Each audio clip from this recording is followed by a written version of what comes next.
A mí mismo me parece ya difícil de creer que la semana próxima, si el Señor lo permite, habremos de concluir esta serie de sermones, pero en realidad ya estamos aterrizando nuestro avión. Este es el 36avo, si se puede decir así, sermón. El sermón que viene será el número 37, y con eso habremos concluido esta larga serie sobre moldeando el carácter de nuestros hijos a la manera de Dios. Y para ubicarnos en nuestro bosquejo general, debo recordar que siguiendo el plan trazado por el hermano Greg Nichols y sus exposiciones sobre la crianza de los hijos, hemos dividido nuestro material en tres grandes secciones, en tres grandes bloques de estudios. Ya tratamos con la meta que debemos esforzarnos por alcanzar.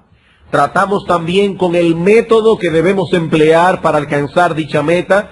Y ahora estamos enfocando la manera en que todas estas cosas deben ser hechas si no queremos nulificar el efecto de nuestra labor. Recuerden, hermanos, no solo debemos tener claramente determinado cuál es la meta, hacia dónde nos dirigimos como padres, porque el que sale hacia ningún sitio, no importa qué tan rápido camine y qué tan vigorosos sean sus pasos, a la larga llegará a ningún sitio. Tenemos que tener una meta clara, definida en nuestras mentes, al igual que el método que vamos a emplear para alcanzar dicha meta. No podemos emplear los métodos del mundo, no podemos emplear los métodos de los psicólogos, no podemos emplear los métodos de la pedagogía moderna para lograr los fines que Dios nos ha trazado en su palabra. No, hermanos, Dios no solamente nos ha dicho a dónde debemos llegar, sino que también nos ha dicho cómo podemos llegar allí. Esa manera que hemos comenzado a estudiar consta de tres elementos. Dijimos en primer lugar que debemos criar a nuestros hijos en un clima de amor. En segundo lugar, en un contexto de justicia. Y en tercer lugar, lo que veremos el próximo domingo, si el Señor lo permite, con consistencia. Algunos padres no logran lo que quieren por falta de consistencia. Se cansan de hacer el bien, se cansan de pegar pelas, se cansan de dar instrucción. Por eso no solo debemos tener amor, justicia, sino también consistencia a la hora de trabajar con nuestros hijos. Actualmente nos encontramos tratando con el segundo de estos elementos. Debemos criar a nuestros hijos en un contexto de justicia. Y para esto hay algunas cosas que debemos tener en cuenta. En primer lugar, debemos cuidarnos de que el monstruo del favoritismo no asome la cabeza en nuestros hogares. En segundo lugar, debemos esforzarnos porque al establecer las reglas que han de regir nuestro hogar, estas deben ser juiciosas, justas, equitativas. Y en nuestro último sermón, hace 2 semanas atrás, comenzamos a considerar el hecho de que debemos esforzarnos también por ser justos a la hora de involucrarnos en juzgar las disputas diversas que surgen en el contexto de las relaciones familiares. Y en cuanto a este último punto, la vez pasada tuvimos tiempo únicamente para considerar 3 principios claves que en esta ocasión me limitaré a enumerar, para pasar entonces a considerar el principio que nos resta. ¿Cuáles son los principios que debemos tomar en cuenta a la hora de actuar como jueces en nuestros hogares? La semana antes pasada dijimos, en primer lugar, debemos instruir a nuestros hijos para que ellos sean capaces de juzgar por sí mismos asuntos pequeños. Recuerden el ejemplo de Moisés. Moisés juzgaba todas las cosas habidas y por haber que ocurrían en el pueblo de Israel hasta que Yetro le dijo, te vas a volver loco. Debemos instruir a nuestros hijos para que ellos aprendan a juzgar los asuntos pequeños. En segundo lugar, debemos juzgar todo asunto dependiendo de Dios en oración. Debemos pedir a Dios que nos dé sabiduría para juzgar. Y finalmente dijimos que debemos escuchar toda la historia antes de pasar juicio. Hasta aquí lo que vimos la vez pasada. El cuarto y último principio que debemos tomar en cuenta es este. Debemos juzgar sin prejuicios. Debemos juzgar sin prejuicios, si queremos criar a nuestros hijos en un contexto de justicia. ¿Y eso qué significa? Bueno, cuando decimos que una persona está juzgando algo con prejuicio, lo que queremos significar es que tal persona no está basando su veredicto en los hechos en cuestión, sino más bien en una opinión o actitud previa hacia la persona o las personas envueltas en el problema. Eso es tener un prejuicio. Nos acercamos a juzgar una situación teniendo de antemano una opinión formada acerca de las personas envueltas en el conflicto o albergando algún tipo de actitud hacia ellas, y permitimos que esa opinión o esa actitud incline nuestro corazón a decidir de un modo u otro. Eso es, hermanos, juzgar con prejuicios. Ese prejuicio puede ser tanto positivo como puede ser negativo. Podemos estar indispuestos de antemano contra una persona, pero también podemos inclinarnos favorablemente hacia otras, de modo que sin haber escuchado todo el asunto, ya vengamos con la tendencia a declararlo inocente. Sin saber lo que pasó, ya venimos con una tendencia favorable en el corazón a descargar a uno de los dos involucrados, a declararlo inocente. Por eso se llama un prejuicio. Venimos a tratar con el asunto habiendo ya pasado un juicio de antemano, sin haber escuchado todas las evidencias, todas las partes envueltas en el problema. Y lo que estamos diciendo es esto. Si queremos criar a nuestros hijos en un contexto de justicia, debemos luchar contra esa tendencia que reside en nuestro corazón de tratar con los problemas inclinados ya previamente hacia un lugar o hacia otro. La Biblia dice que eso no es bueno. Proverbios capítulo 24.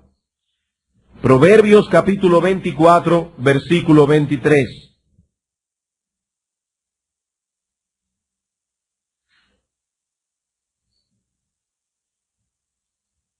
Dice Salomón aquí, también estos son dichos de los sabios. Hacer acepción de personas en el juicio no es bueno.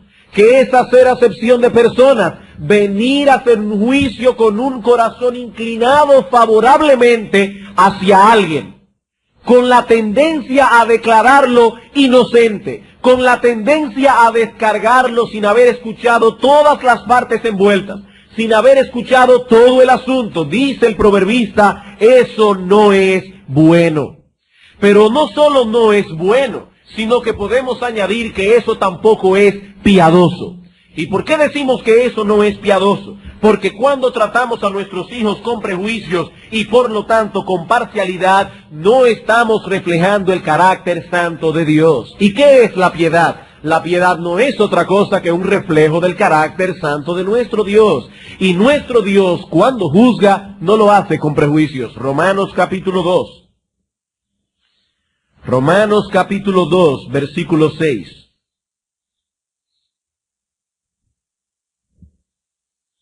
Vamos a leer desde el versículo 5 para poder tomar la idea. Dice el apóstol aquí, pero por tu dureza y por tu corazón no arrepentido, atesoras para ti mismo ira para el día de la ira y de la revelación del justo juicio de Dios, el cual pagará a cada uno conforme a sus obras. Cuando Dios llame a cada uno a cuentas y los llame a juicio, Dios pagará a cada uno conforme a sus obras. Versículo 11. ¿Por qué? Porque no hay acepción de personas para con Dios. Primera de Pedro capítulo 1, versículo 17. Primera carta del apóstol Pedro capítulo 1 en el versículo 17.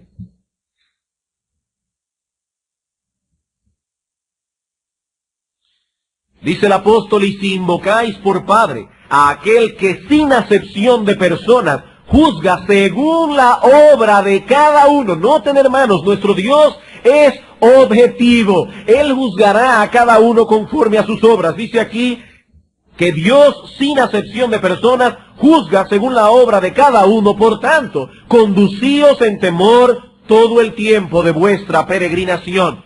Dios no ejerce su paternidad prejuiciadamente, y nosotros tampoco debemos hacerlo así. Dios no hace acepción de personas. Él no trata a algunos con favoritismo, no trata a otros con prejuicios negativos. David, el hombre conforme al corazón de Dios, el hombre que el Espíritu Santo usó para escribir un montón de salmos que tenemos en las Escrituras, pecó contra Dios y recibió su castigo. Aunque fuera David, Dios no hace acepción de personas. Él es justo. Para Dios es lo mismo cuando tiene que juzgar a un rico, cuando tiene que juzgar a un pobre, cuando trata con un blanco, cuando trata con un negro, cuando trata con un amarillo. Para Dios es lo mismo tratar con un pastor que tratar con un miembro de la iglesia común y corriente. Para Dios es lo mismo tratar con un bautista, con un metodista, con un presbiteriano. Todas esas cosas son irrelevantes para Dios a la hora de juzgar. En el día del juicio, lo único que Dios tomará en cuenta es el estado de nuestro corazón y las obras objetivas que emanaron de ese corazón. Así que cuando juzgamos a los hombres con prejuicios, ya sea cuando juzgamos a nuestros hijos, ya sea cuando juzgamos a otras personas o a otro grupo de personas, no estamos reflejando el carácter imparcial de nuestro Dios. Este es el principio general que quisiera establecer en vuestras mentes antes de pasar ahora a considerar algunas enseñanzas relacionadas con este asunto. Y son básicamente tres. En primer lugar, veremos ahora a partir de este momento algunas razones por las que algunos padres albergan prejuicios al tratar con sus hijos. En segundo lugar, vamos a ver dos consejos prácticos que nos ayudarán a juzgar los asuntos domésticos sin prejuicios. Y en tercer lugar, una cualificación a todo lo anterior. Vamos a ver entonces ahora, habiendo establecido nuestro principio, razones por las que algunos padres juzgan las disputas domésticas con prejuicios. ¿Por qué algunos padres tienen prejuicio? Bueno, en primer lugar, algunos padres juzgan con prejuicios porque han permitido que el favoritismo encuentre lugar en ellos. ¿Por qué lo hacen? Por favoritismo. Ya nosotros hablamos anteriormente acerca de este tema, vimos cuáles son las causas, los frutos que emanan del favoritismo y por lo tanto no vamos a extendernos mucho en esto. Pero hermanos, debemos saber que hay una relación directa entre el favoritismo y la parcialidad. El hijo favorito siempre tendrá la razón. O para no ser tan tajante, casi siempre el hijo favorito tendrá la razón. Y si hizo un mal evidente, que ya no podemos dejar de verlo por lo claro que está, entonces buscaremos la manera de justificar su acción. Buscaremos alguna causa atenuante. El asunto es que ya hay una inclinación previa en el corazón de ese padre o en el corazón de esa madre a absolver a un hijo en particular y a condenar al otro. ¿Y por qué? Todo esto no basados en información objetiva, sino más bien movidos por un sentimiento favorable hacia ese hijo especial. En los hogares donde hay favoritos, difícilmente habrá objetividad. Difícilmente habrá objetividad. El favoritismo es realmente un monstruo. Y no debemos permitir, hermanos míos, que ese monstruo asome la cabeza en nuestros hogares, porque le haremos mucho daño al hijo favorito y a los demás que reciben el daño de no ser los favoritos. En segundo lugar, algunos padres juzgan con prejuicios porque asumen de antemano que el más fuerte está abusando del más débil. Algunos padres actúan prejuiciadamente porque asumen de antemano que el más fuerte está abusando del más débil. Hermanos, es injusto favorecer al débil o al más pequeño únicamente porque es el débil o es el más pequeño. El que una persona sea débil no quiere decir necesariamente que ha sido objeto de abuso de parte de los más fuertes. Indudablemente, entre Esaú y Jacob, el más fuerte era Esaú. El más perverso en muchos sentidos fue Jacob hasta que Dios lo humilló. Y muchas veces Esaú tuvo que sufrir el daño por la astucia de su hermano más débil. El hecho de que una persona sea más débil no quiere decir necesariamente que está recibiendo el abuso de parte de los más fuertes.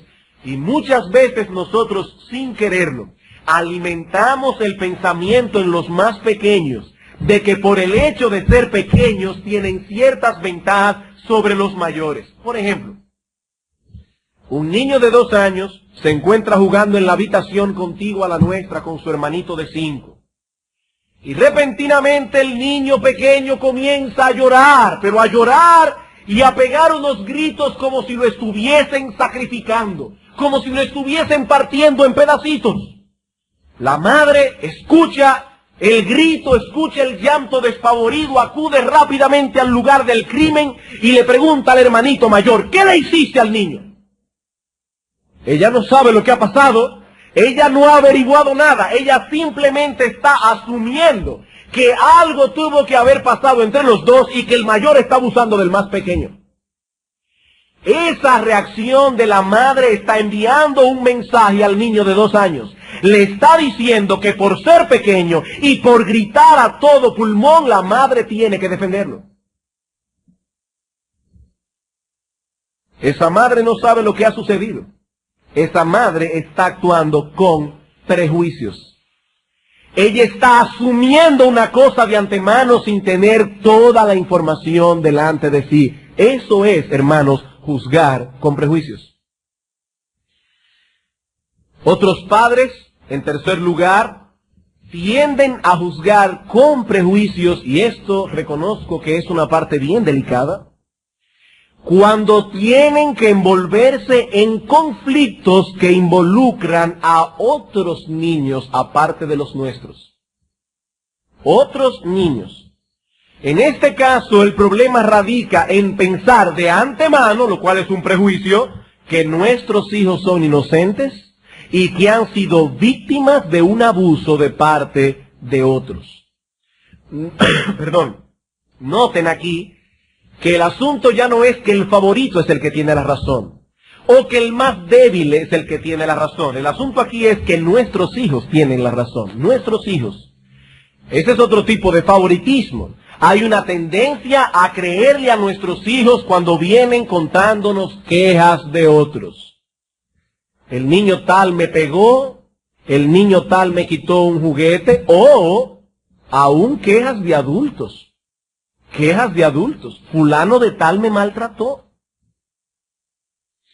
Hermanos, no siempre es verdad lo que nuestros hijos dicen acerca de otros niños o acerca de otros adultos. Ah, usted está diciendo, pastor, que yo debo desconfiar de todo lo que mi hijo me dice. No. Tal vez nuestros hijos no están mintiendo en cierto momento, no están torciendo la verdad deliberadamente, pero puede ser que ellos estén traspasando su punto de vista de la situación. Y su punto de vista es tendencioso. Es muy difícil ser objetivos cuando somos juez y parte al mismo tiempo. Eso es difícil para un adulto, mucho más para un niño. Mucho más para un niño. No es mi propósito en esta noche generar un sentimiento de desconfianza de los padres hacia los hijos, porque no es bueno que nuestros hijos sientan todo el tiempo que sus padres no le creen. Eso no es bueno. Pero padres, no olviden que son niños. No olviden que carecen de objetividad para evaluar ciertas cosas. No olviden que su universo es muy limitado todavía y por lo tanto su visión también es muy limitada. Lo que ellos creen que es una cosa puede ser otra. Pero hay un amor muy fuerte en nosotros hacia nuestros hijos. Y cuando alguien nos dice, o ellos mismos nos dicen que alguien los molestó, que alguien los ofendió, que alguien los agredió, sentimos de inmediato como nuestro corazón, como una loba herida, comienza a rugir en nuestro interior. Casi todos los padres tienen el problema de que creen conocer a sus hijos lo suficientemente bien como para saber en cada circunstancia para qué dan sus hijos y para qué no dan sus hijos. Pero resulta que hay algunos niños que manifiestan cierto tipo de comportamiento cuando están lejos de sus padres que no se atreverían a hacer cuando están enfrente de ellos. Esta tendencia es tan fuerte en los padres que muchas veces cuando un grupo de niños han sido atrapados haciendo algo malo, la mayoría de los padres de esos niños piensan que su hijo fue movido por mala influencia de los otros. Todos hicieron lo malo, pero cada uno de los padres está pensando, es que esa junta, el problema son los otros niños. Los otros niños son la influencia negativa para nuestros hijos. Hermanos, eso es prejuicio. Eso es prejuicio. Y muchas veces eso crea problemas, y esto es lo más grave, no solo entre los niños, sino entre los padres. No entre los niños. Todos toman el lado del hijo. Todos se sienten agraviados. Todos se sienten molestos. Y cuando venimos a ver, hay un problema en la iglesia por culpa de problemitas tontos entre nuestros hijos. Hermanos, aquí hay muchos niños. Y los hijos de los cristianos no nacen con una naturaleza no caída. Nuestros hijos tendrán problemas entre sí. Nuestros hijos tendrán discusiones. Nuestros hijos tendrán diferencias. Nuestros hijos tendrán conflictos. Y si no aplicamos los principios que se encuentran en las Escrituras para resolver esos conflictos, las disputas terminarán alejando a los hermanos unos de otros. Debemos tener un serio compromiso con la justicia. La justicia. Debemos absolver al inocente, debemos condenar al culpable, no importa quién sea el inocente, no importa quién sea el culpable. Y debemos reconocer que en este asunto no somos muy objetivos. Hermanos, no siempre somos objetivos al evaluar a nuestros hijos, sobre todo cuando es en relación con otros. Es más, yo me voy a ir más lejos. Ni siquiera somos objetivos para evaluar nuestra propia objetividad. Todos piensan que son imparciales. Todos los padres piensan eso. En todos los años que tengo como pastor, y el 1 de noviembre cumplí 12 años como pastor, nunca he oído a un padre reconocer que tiene prejuicios a favor de sus hijos. Nunca he escuchado tal cosa. En todo el tiempo que tengo como pastor, nunca he oído un padre que diga, yo sé que yo tiendo a favorecer a mis hijos. Ni siquiera en eso somos objetivos, para evaluar nuestra propia objetividad. ¿Y saben por qué pasa eso? Porque esto no es algo consciente. O por lo menos podríamos decir no la mayoría de las veces. Esto es como el orgullo. El orgullo es una cosa tan sutil que se nos hace difícil evaluarlo en nosotros mismos. El hombre orgulloso se evalúa a sí mismo a través del prisma de su propio orgullo. Y como él se ve a través de su orgullo, se ve humilde. Él cree que es humilde. Eso es un serio problema, eso es algo muy sutil. Por algo dice Proverbios que el corazón del hombre es como aguas profundas. Eso no se ve en la superficie. Eso es algo difícil de reconocer. Generalmente tiene que venir alguien de fuera para hacernos ver lo que nosotros no podemos ver. Por eso es que en la vida cristiana nadie puede crecer sin ser amonestado. Nadie. Todos nosotros alguna vez tendremos que ser amonestados. Muchas veces. Y por eso dice Proverbios, el hombre que cuando es reprendido endurece su cerviz, pronto será quebrantado y no habrá para él medicina. Eso es una maldición, tener una defensa tan alta. Hay personas que tienen un sentido de defensa tan alto que uno no le puede decir nada. Nada absolutamente. Es una defensa terrible. Y cuando un hombre, una mujer no acepta amonestación, es muy difícil que pueda crecer en santidad. Hermanos, estemos siempre dispuestos a escuchar todas las partes envueltas en un asunto. Y más aún pidamos a Dios que nos permita evaluar toda esa información con imparcialidad. Y aquí quiero decir algo bien solemne, por lo importante que es. Nunca hagas sentir a tu hijo que la ventaja está de su parte solo por el hecho de ser tu hijo. Nunca hagas comentarios conclusivos delante de ellos que en su mente establezca la idea de que para ti el otro es culpable. De antemano, sin haber escuchado el asunto, no hagas comentario. Es suficiente que tu hijo sepa que tú vas a investigar el asunto, pero no digas nada, absolutamente nada, que pueda hacerle creer a tu hijo que ya de antemano estás presuponiendo que el otro es culpable.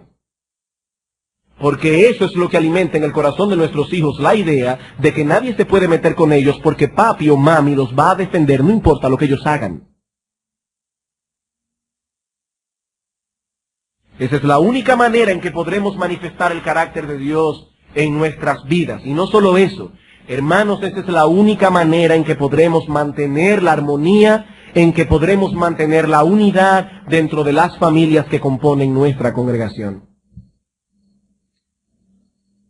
Bien, habiendo considerado las razones por las que algunos padres tienden a juzgar con prejuicios, veamos ahora en segundo lugar 2 consejos prácticos que nos ayuden a juzgar los asuntos domésticos sin prejuicios. 2 consejos prácticos. Primer consejo. Considera a cada niño envuelto en el problema, como inocente hasta que se demuestre su culpabilidad. Considera a cada niño envuelto en el problema como inocente hasta que se demuestre su culpabilidad. Muchas veces tendemos a favorecer al acusador solo por el hecho de haber venido primero a presentar su queja. No siempre la acusación hecha contra alguien es verdadera. El acusador podría estar mintiendo deliberadamente o podría estar presentando su punto de vista de la situación. Él está convencido de que él es el inocente, pero tal vez no lo es. Él no está mintiendo porque no está torciendo la verdad deliberadamente, pero él no está siendo objetivo porque él es juez y parte. Y nos toca a nosotros buscar objetividad. Recuerden lo que dice Proverbios capítulo 18. Versículo 17. Dice el proverbista: justo parece el primero que aboga por su causa, pero entonces viene su adversario y le descubre. Y recuerden lo que decíamos el domingo pasado o antes pasado. Hay algunos niños que tienen una habilidad tan grande para convencer que cuando usted los oye a ellos primero, usted está convencido de que ellos son mansos corderitos y que los otros han actuado mal. No, hermanos, se le debe dar oportunidad al niño acusado de defenderse. Incluso, escuchen esto bien, incluso cuando es un adulto el que presenta la acusación. Aún en ese caso, los adultos también cometen errores de apreciación. Los adultos también se equivocan a veces al emitir sus opiniones y conclusiones. Por lo tanto, debemos escuchar al niño. Debemos escuchar al niño y considerarlo inocente hasta que se demuestre su culpabilidad. Por supuesto, eso incluye también considerar como inocente al que presenta la acusación. Ambas cosas. No debemos presuponer de antemano que el acusador está mintiendo, porque esa es la otra vertiente. O si se trata de un adulto, presuponer que nuestro hijo es inocente y que este adulto se ha cogido con nuestro hijo. Ahí viene otra vez.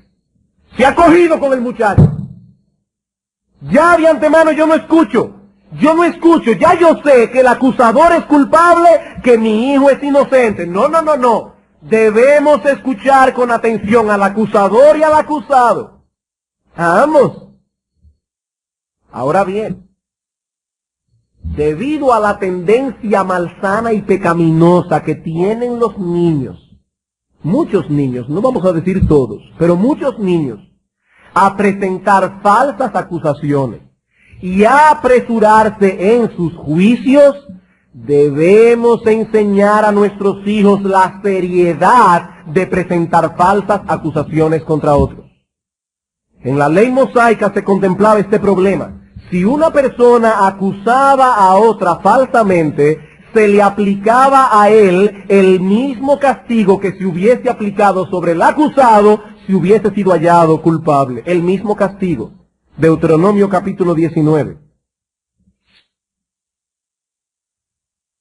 Deuteronomio capítulo 19. Versículo 16.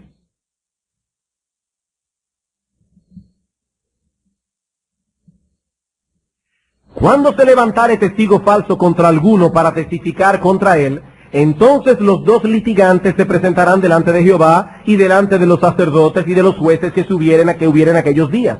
Y los jueces inquirirán bien. ¿Ven allí lo que es juzgar sin prejuicios? Los jueces inquirirán bien. Y si aquel testigo resultare falso y hubiere acusado falsamente a su hermano, entonces haréis a él como él pensó hacer a su hermano, y quitarás el mal de en medio de ti. Y los que quedaren oirán y temerán, y no volverán a hacer más una maldad semejante en medio de ti. Y no le compadecerás, vida por vida, ojo por ojo, diente por diente, mano por mano y pie por pie. Lo acusó de ladrón para que le cortaran la mano, córtasela a él. Asimismo. Claro, esa no es la manera en que vamos a tratar a nuestros hijos con un machete en la mano.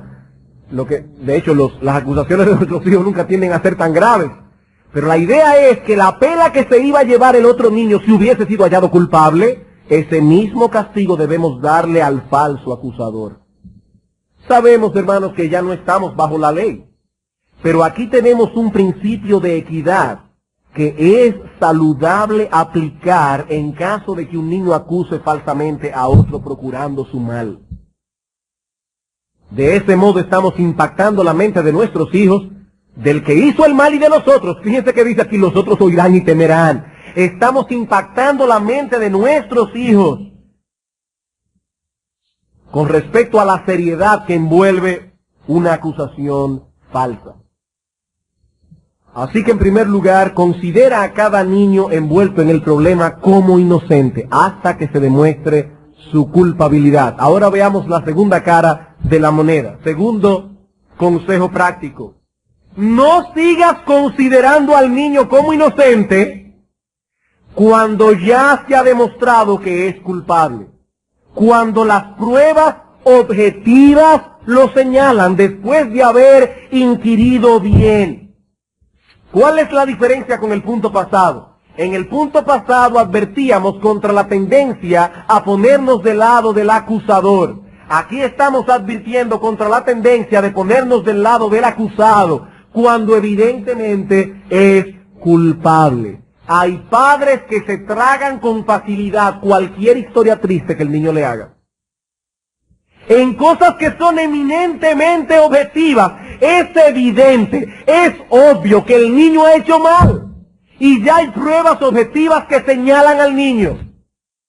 Pero el padre sigue oyendo al niño, porque el niño todavía no ha reconocido abiertamente su culpabilidad. Y hay padres que se atortojan y se caen en un estado de perplejidad, cuando el niño, después de todas las pruebas, aún sigue negando que es culpable. Hermanos, no siempre obtendremos de nuestros hijos una confesión a tiempo. No siempre obtendremos de nuestros hijos una confesión a tiempo. Pero debemos evaluar las pruebas, los hechos objetivos. Y debo reconocer que quizás no hay nada más difícil que esto. No hay nada más difícil que esto.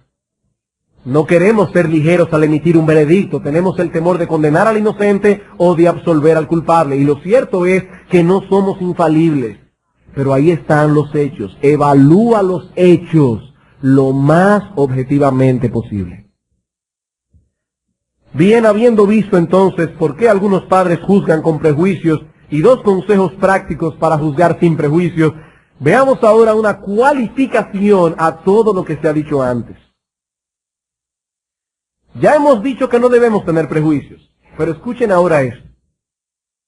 Hay momentos en que los padres tienen razones válidas, legítimas, para confiar en un niño más que en otro, o para sospechar de un niño más que de otro, y eso no necesariamente implica que hay prejuicios. Eso no necesariamente implica que hay prejuicios. Debemos tener cuidado en saber distinguir lo que son prejuicios por un lado y lo que es una confianza legítima o una sospecha legítima por el otro lado. Vamos a 1 Timoteo capítulo 5 para ilustrar este punto. 1 Timoteo capítulo 5 versículo 19.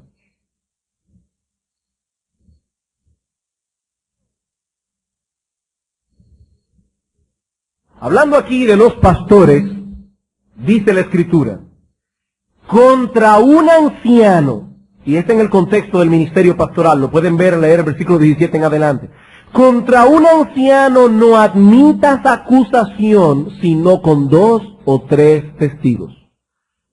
Dice el apóstol Pablo, ni las admitas, es que ni siquiera lo vas a averiguar. No admitas acusación contra un pastor, a no ser que hayan 2 o 3 testigos. ¿Y por qué se hace eso? Porque los pastores son muy dulces para que lo acusen de todo. Pero noten, hermanos, aquí estamos presuponiendo que del pastor del que se está hablando aquí fue elegido bíblicamente, es decir, tiene un carácter probado, es un hombre confiable, y por lo tanto no debemos permitir que venga a nosotros ninguna acusación contra un pastor, a no ser por boca de 2 o 3 testigos. Hay una confianza legítima, hermanos, una confianza legítima que la iglesia debe tener hacia su pastor, y eso no es un prejuicio, en este caso un prejuicio favorable. Vamos a suponer que alguien viene a usted y le dice, ¿de qué iglesia tú eres? De la iglesia fulano de tal. Ah, pero tu pastor le robó unos cuartos a fulano de tal. Un robo es un ladrón. Claro, en este caso, una acusación tan grave, usted no debe darle lugar en el corazón, pero averigüe, porque usted dice, eso no me afectó, pero usted está sentado ahí diciendo, y será verdad. No, averigüe el asunto. Pero lo que dice el apóstol Pablo es, no le des lugar en el corazón, no admitas esa acusación contra un pastor. Debe haber una confianza legítima del miembro de la iglesia hacia el pastor. Ahora bien, lo que pretendo señalar aquí no es el asunto del pastor, no. Es que hay ocasiones en que es perfectamente apropiado confiar en la integridad del individuo que está siendo acusado. Eso es lo que Pablo está diciendo. Hay ocasiones en que es perfectamente legítimo confiar en la integridad del individuo que está siendo acusado. Y eso se aplica en el contexto del hogar. Hay niños que con el paso de los años han forjado con hechos objetivos y tangibles, han forjado una reputación de integridad. Y eso no quiere decir que por eso es inocente de cuántas cosas se le acuse. No, él puede ser culpable. Siempre debemos evaluar los hechos objetivamente, pero es indudable que la integridad de ese niño, la integridad de ese joven debe ser tomada en cuenta como parte de esos hechos que deben ser evaluados, y eso no es un prejuicio. Voy a resumir esto que estoy diciendo, porque veo a algunos con cara de signo de interrogación. Hermanos, hay niños, hay jóvenes, que a lo largo de los años se han forjado una buena reputación. No son niños o jóvenes que mienten, son niños y jóvenes responsables, han forjado una buena reputación. Eso no quiere decir que el niño siempre va a ser inocente, o que el joven siempre va a ser inocente, no. Lo que estoy diciendo es que a la hora de evaluar los hechos, eso es un hecho objetivo. La integridad debe ser evaluada, y eso no es prejuicio. Ese niño, ese joven se ha ganado esa reputación con el paso de los años. Hermanos, una confianza legítima no es un prejuicio. Lo mismo que tampoco es prejuicio una sospecha legítima. Una sospecha, no estamos diciendo una acusación formal, una sospecha. Así como hay niños y jóvenes que forjan con el paso de los años una reputación de integridad, así también hay otros que se forjan una reputación de deshonestidad y una reputación mala en sentido general. Siempre están metidos en líos, son niños peleones, son niños chismosos. Y a lo largo de los años se ha visto eso una y otra vez, una y otra vez. Ah, ¿quiere decir eso que todos los chismes que se levantan lo dijo el niño? No, pero sí estoy diciendo aquí que la reputación de ese niño debe ser tomada en cuenta al evaluar los hechos, porque eso es objetivo. Y eso no es un prejuicio. Vamos a ver un ejemplo de la Escritura. Tito capítulo 2. Capítulo 1. Tito capítulo 1.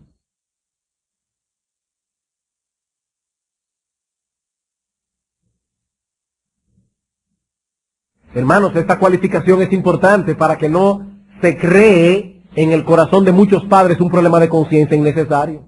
Cuando usted dice, pero es que yo tengo sospechas. Sí, es que hay ocasiones en que es legítimo tener sospechas.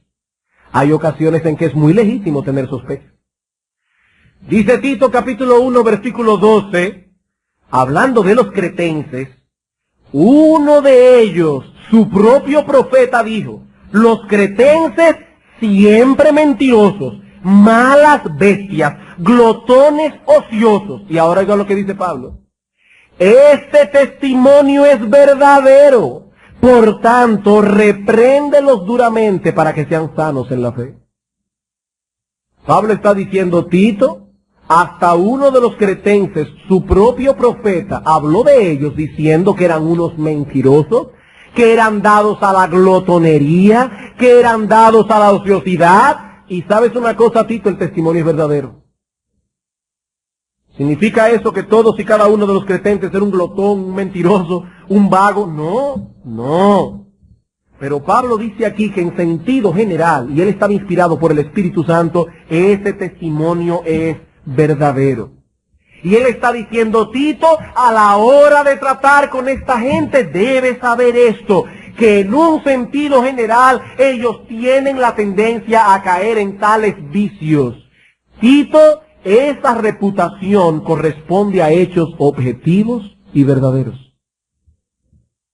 Hermanos, cuando nosotros decimos que el dominicano es impuntual, no estamos diciendo nada raro. El dominicano tiende a ser impuntual. El dominicano tiende a ser muy ligero en tratar con el asunto de la hora. Eso es verdad. ¿Significa eso que todos y cada uno de los que nacieron en este lar patrio son unos impuntuales? No, pero cuando decimos que los dominicanos en sentido general tienden a ser impuntuales, eso es verdad. Somos muy informales. Y nos hemos forjado una reputación. ¿Recuerdan ustedes el cuento de Pedrito y el lobo?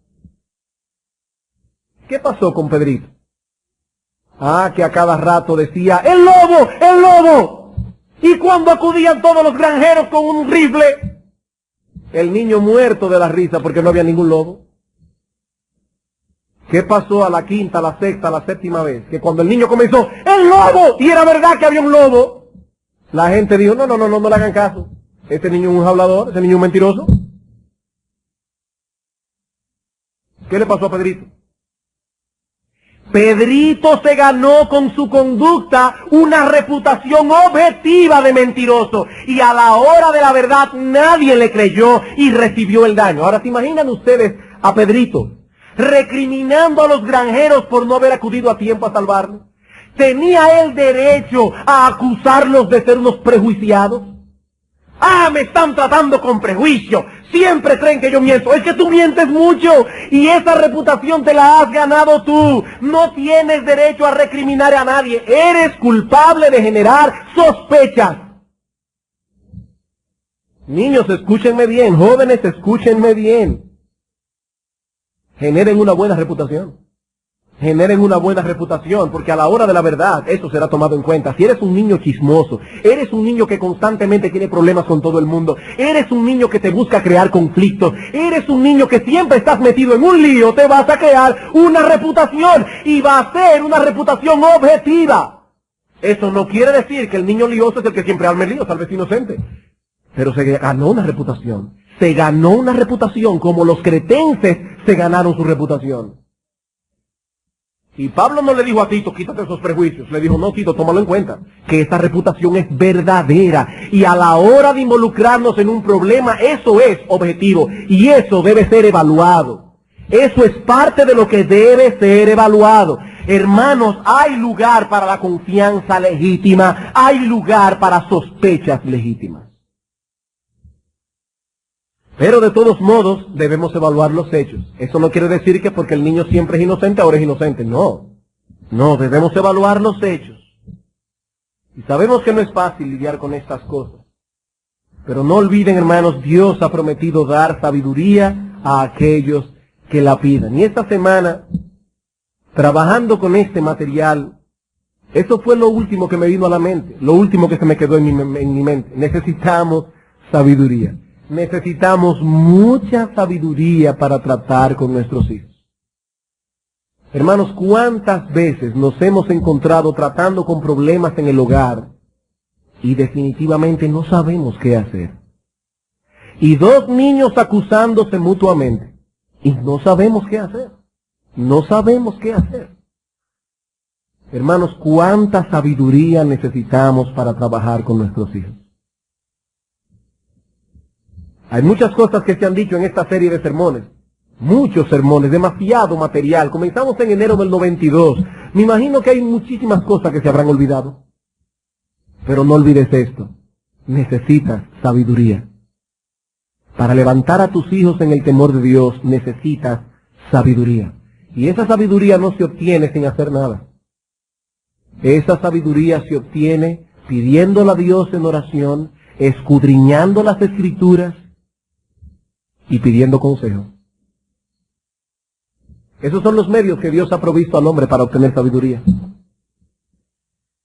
Hermanos, sabemos que cometeremos errores al tratar con este asunto. Cometeremos errores, no somos infalibles. Pero si aplicamos los principios que Dios nos ha dejado en su palabra, estaremos caminando por un sendero seguro, en el que será relativamente fácil desandar los 2 o 3 pasos que hayamos dado en algún momento fuera del camino. Si nos mantenemos con los principios a un lado y a otro, sí, alguna vez nos extraviaremos 2 o 3 pasos, pero será fácil desandar lo andado. Pero si decidimos caminar por nuestra propia senda, tarde o temprano cosecharemos los resultados de haber sido sabios en nuestra propia opinión. He aquí los principios, hermanos. Pidamos a Dios sabiduría para poder aplicarlos. Vamos a orar.